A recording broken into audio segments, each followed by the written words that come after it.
شروع اللہ کے پاک نام سے جو بڑا مہربان نہایت رحم کرنے والا ہے۔ ہر قسم کی تنگی دور کرنے کے لیے جمعہ کے دن کا وظیفہ۔ ناظرین، حدیث شریف میں ہے اللہ پاک جمعہ کے روز کسی مسلمان کو نہیں چھوڑتا مگر اس کی بخشش کی جاتی ہے۔ جمعہ کا دن تمام دنوں کا سردار ہے اور سب سے افضل ہے۔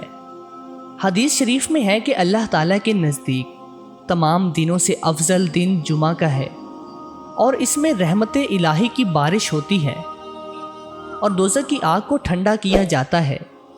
آج ہم آپ کو جمعہ کے دن کا ایک ایسا آسان وظیفہ بتائیں گے جس کے کرنے سے انشاءاللہ تعالیٰ آپ کی ہر قسم کی تنگی، چاہے وہ رزق کی تنگی ہو یا مال کی تنگی ہو یا روزگار کی تنگی ہو، غرض کوئی بھی تنگی ہو، وہ دور ہو جائے گی۔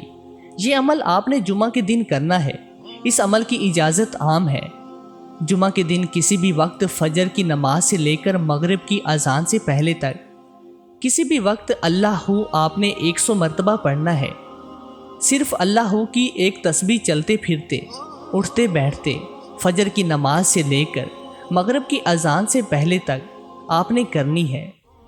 یہ عمل آپ نے ہر جمعہ تا حصول مقصد کرنا ہے، اور اگر آپ نے اس عمل کو اپنی زندگی کا معمول بنا لیا ہے تو زندگی بھر ہر قسم کی تنگی سے بچے رہیں گے۔